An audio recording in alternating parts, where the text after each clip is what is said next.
अस्सलाम वालेकुम फ्रेंड्स, मेरा नाम है सुमैर और आप देख रहे हैं सभी सुमैर ब्लॉग्स। दोस्तों, आज मैं आपको लाहौर के एक ऐसे मजबूर और बेगैरत शख्स के बारे में बताने जा रहा हूँ जिसके बारे में सुनने के बाद आप उसको न जाने बेगैरत, कुत्ता, कमीना और पता नहीं कौन कौन से अल्फाज उसके बारे में इस्तेमाल करेंगे और उसके बाद आपको शायद फिर भी सुकून नहीं आएगा और आप सोच रहे होंगे कि काश ये मेरे सामने होता तो मैं इसका मुंह तोड़ के रख देता। ये वो लाहौर का शख्स है जिसने मजबूरी और बेरोजगारी का बहाना बनाकर, इसको बेस बनाकर अपनी खूबसूरत बीवी को पॉर्न वीडियोस बनाने पर मजबूर किया और पॉर्न वीडियोस बनाकर इसकी नाजेबा तस्वीर बनाकर वेबसाइट को बेचना शुरू कर दिया। ये वो बेगैरत शख्स है जिसने अपने आप को मजलूम शो किया और इसके 4 बच्चे हैं। इसने अपनी बीवी को धमकियां दी कि अगर तुमने इस मजबूरी और इस परेशानी में मेरा साथ ना दिया तो मैं तुम्हें छोड़ दूंगा।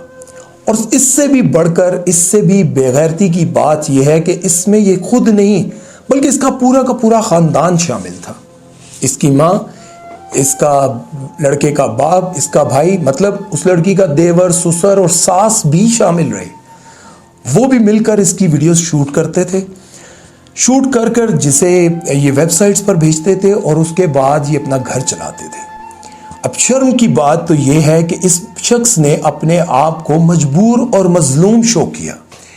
अल्लाह पाक ने मर्द को औरत के ऊपर हाकिम इसलिए बनाया है कि वो अपने ऊपर हर तरह की परेशानी, मजबूरी और हर मुसीबत को सह कर अपनी फैमिली को सपोर्ट करे। अल्लाह पाक ने मर्द को हाकिम इसलिए नहीं बनाया कि कोई भी शख्स अपनी बीवी को गलत रास्तों पर लगाए और उसके बाद अपने आप को बेरोजगारी का और इस मजबूरियों का मजलूम शख्स पेश कर कहे कि मैं तो मजबूर था, मैं क्या करता, मेरे बच्चे भूखे मर रहे थे। माना कि हालात बहुत बुरे हैं, महंगाई बहुत बढ़ गई है, सब कुछ है, लेकिन एक मर्द का, एक गैरतमंद शख्स का ये काम नहीं बनता कि वो अपनी बीवी को इस तरह के कामों पर मजबूर कर दे। लाहौर का ये रिहायशी बेगैरत शख्स अपनी वाइफ की नाजेबा और गंदी वीडियोस बनाकर वेबसाइट पर बेचता रहा, लेकिन एक दिन इस लड़की ने तंग आकर इनकार किया और कहा कि बस अब मैं और मजीद ये काम नहीं कर सकती। इस पर उस शख्स ने किया ये कि उसको अपने घर से निकाल दिया और उसके बाद उससे बच्चे भी छीन लिए। आखिरकार ये लड़की अदालत गई और अदालत में जाकर इसने सारे बयान दिए कि मुझे मेरा शौहर मजबूर करता रहा, कभी मुझसे बच्चे छीनने की बात करता रहा और कभी मुझे तलाक देने की बात करता रहा और मुझे कहता रहा कि अगर तुमने किसी को बताया तो मैं तुम्हें जान से मार दूंगा।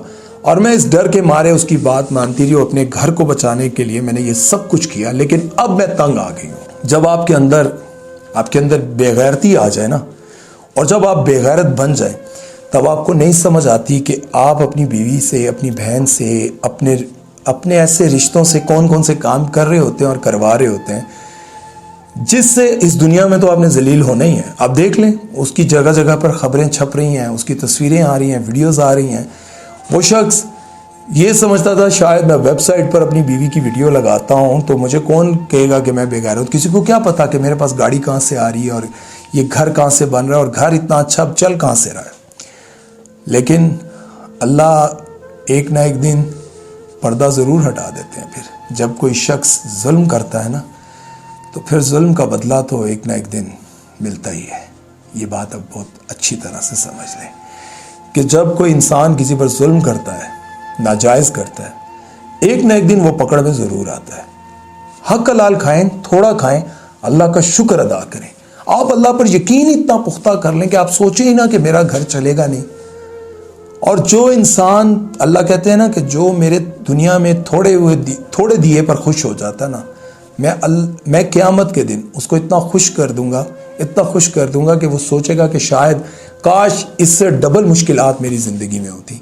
तो इस शख्स ने अपने 4 बच्चों के होते हुए और अपनी बीवी को गलत रास्ते पर लगाया, उसकी पॉर्न वीडियोस बनाई, वेबसाइट को बेची और फिर जब उसने इनकार किया तो उसे घर से निकाल दिया। और उस लड़की ने हिम्मत करके जाकर अदालत में ये सब कुछ बता दिया। मेरा आज उन लड़कियों को मैसेज है, अगर आपका कोई भाई, आपका बाप, आपका कोई भी अपना या फिर कोई आपसे प्यार का दावा कर आपको गलत रास्ते पे लगाता है तो लानत भेजें ऐसे किसी भी रिश्ते पर और हिम्मत करें اس برائی سے جان چھڑائیں۔ اللہ پاک کو آپ نے جواب دہ ہونا ہے۔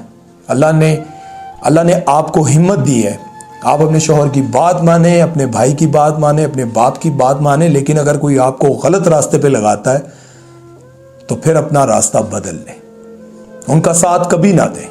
آپ جب تک ساتھ دیتی رہیں گی آپ اس گناہ کی برابر کی شریک ہوں گی، چاہے آپ جتنی مرضی اپنی مجبوری پیش کرتی رہیں۔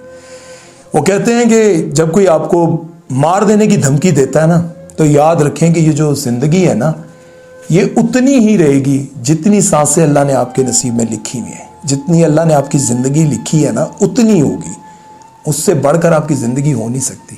اپنا خیال رکھیے گا، دعاؤں میں یاد رکھیے گا۔ سمیر چودھری کو دیجیے اجازت۔ اللہ حافظ۔